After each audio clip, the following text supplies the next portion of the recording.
Assalamualaikum warahmatullahi wabarakatuh. Shalom, Om Swastiastu, Namo Buddhaya, salam kebajikan.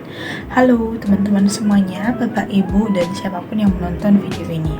Pada video kali ini saya akan membahas mengenai sejarah Afrika, di mana pokok pembahasan kita pada kali ini adalah perkembangan imperialisme, kolonialisme, dan eksplorasi bangsa Eropa di Afrika.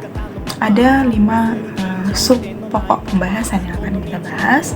Namun sekarang saya akan membahas yang pertama dulu. Kira-kira apa ya? Jadi yang pertama itu adalah kolonialisme dan imperialisme Eropa di Afrika. Nah, kolonialisme di Afrika itu bermula pada masa penjajahan yang dilakukan oleh bangsa Portugis dan Spanyol pada pada akhir abad ke-15, di mana Portugis menjadi pelopor dengan menjelajahi pantai barat Afrika untuk mencari jalur perdagangan langsung menuju Asia dan menghindari perantara di Timur Tengah. Mereka mendirikan pos perdagangan di sepanjang pesisir Afrika Barat seperti di Guinea, kemudian Angola, dan Mozambik. Nah, tujuan utama kolonialisme awalnya adalah perdagangan emas, gading, dan juga budak. Perdagangan budak kemudian berkembang seiring meningkatnya permintaan tenaga kerja di perkebunan Eropa dunia baru, di mana pada masa memasuki abad ke-17 dan 18, kekuatan kolonial lain seperti Inggris, Belanda, dan Prancis ikut terlibat dalam eksploitasi Afrika. Mereka membangun benteng dan pelabuhan untuk memperkuat jalur perdagangan. Pada masa ini, perdagangan mencapai puncaknya, yaitu perdagangan budak. Nah, dengan jutaan orang Afrika ditangkap dan dijual sebagai budak di berbagai wilayah jajahan Eropa. Namun, puncak imperialisme ini di Eropa di Afrika terjadi pada abad ke-19 setelah revolusi industri di Eropa. Negara-negara industri seperti Inggris, Prancis, Belgia, Jerman, Italia, dan Portugal memerlukan bahan mentah seperti karet, kapas, dan biji logam untuk keperluan industri, serta pasar baru untuk menjual hasil produksinya, di mana persaingan ekonomi dan ambisi politik memicu perebutan besar-besaran atas wilayah Afrika yang dikenal dengan istilah Scrabble of Africa, yaitu pada tahun 1884 sampai 1885. Konferensi Berlin yang diselenggarakan oleh Kanselir Jerman Otto von Bismarck menjadi momen penting dalam sejarah kolonialisme Afrika, di mana dalam konferensi ini negara-negara Eropa membagi-bagi wilayah Afrika menjadi zona pengaruh tanpa mempertimbangkan kondisi etnis, budaya, maupun sosial penduduk setempatnya, di mana hampir seluruh wilayah Afrika kecuali Liberia dan Ethiopia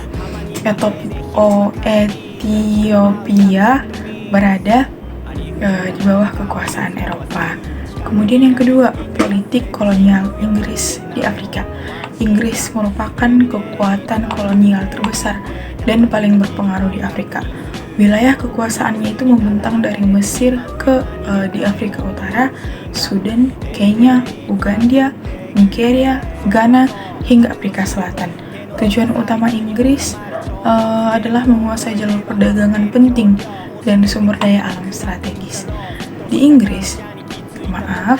Mesir, Inggris mengambil alih kendali atas terusan Suez pada tahun 1882 setelah menumpas pemberontakan nasionalis, di mana terusan ini sangat penting karena menjadi jalur utama perdagangan antara Eropa dan Asia melalui India. Kemudian yang ketiga, politik kolonial Prancis di Afrika. Prancis adalah kekuatan kolonial terbesar kedua setelah Inggris di Afrika. Wilayah kekuasaan kolonial Prancis ini meliputi Afrika Barat yang terdiri dari Senegal, Mali, Niger, kemudian Pantai Gading, Guinea, dan Burkina Faso. Afrika Tengah terdiri dari Chad, Kamerun, Gabon, dan Republik Afrika Tengah. Serta Afrika Utara ada Aljazair, Tunisia, dan Maroko, di mana Prancis menerapkan sistem pemerintahan langsung atau direct rule, yaitu seluruh kekuasaan pemerintahan dijalankan oleh pejabat kolonial Prancis tanpa melibatkan penguasaan lokal. Tujuannya adalah menjadikan koloni sebagai bagian dari wilayah Prancis, baik secara politik, ekonomi, maupun budaya. Kebijakan ini dikenal sebagai assimilation policy atau kebijakan asimilasi yang berusaha mempranciskan penduduk Afrika. Kemudian ada yang keempat, yaitu konflik antar kaum kolonialis imperialis Eropa di Afrika. Persaingan antar negara Eropa dalam perebutan wilayah kolonial di Afrika menimbulkan sejumlah konflik yang cukup serius. Salah satu terkenal adalah insiden Fasoba pada tahun 1898, yaitu perselisihan antara Inggris dan juga Prancis di Sudan. Inggris ini ingin berambisi menguasai Prancis, sedangkan Inggris berambisi menguasai wilayah dari utara ke selatan Afrika, yaitu dari Mesir ke Afrika Selatan, sedangkan Prancis ingin menguasai jalur dari barat ke timur, yaitu dari Senegal ke Djibouti. Nah, kedua ekspedisi militer bertemu di kota kecil Fasoda dan hampir menimbulkan perang terbuka, sehingga akhirnya Prancis mundur setelah mengalami tekanan politik dari Inggris dan Jerman.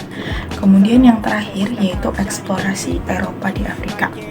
Eksplorasi bangsa Eropa di Afrika ini dimulai sejak abad ke-15 oleh bangsa Portugis yang menjelajahi pantai barat untuk mencari jalur laut menuju Asia, di mana Bartholomeus Dias pada tahun 1488 berhasil mencapai Tanjung Harapan, sedangkan Vasco da Gama pada tahun 1498 melanjutkan perjalanan hingga ke India melalui pantai timur Afrika.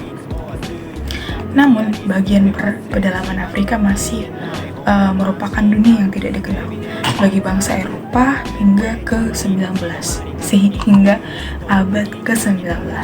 Ketertarikan terhadap eksplorasi pedalaman Afrika meningkat karena kombinasi antara rasa ingin tahu ilmiah, kepentingan ekonomi, dan motivasi misionaris.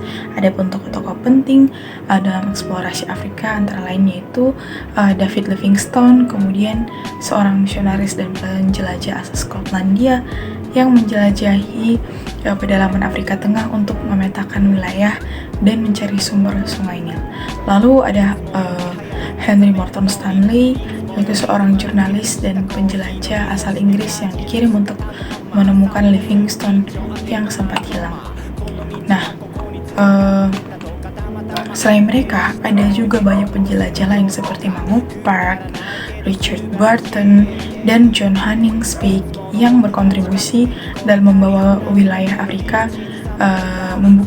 Afrika bagi kekuasaan Eropa, di mana eksplorasi ini sering dibungkus dengan alasan ilmiah dan kemanusiaan. Namun pada akhirnya menjadi awal dari penaklukan dan eksploitasi besar-besaran terhadap rakyat Afrika. Eksplorasi membawa dampak luas.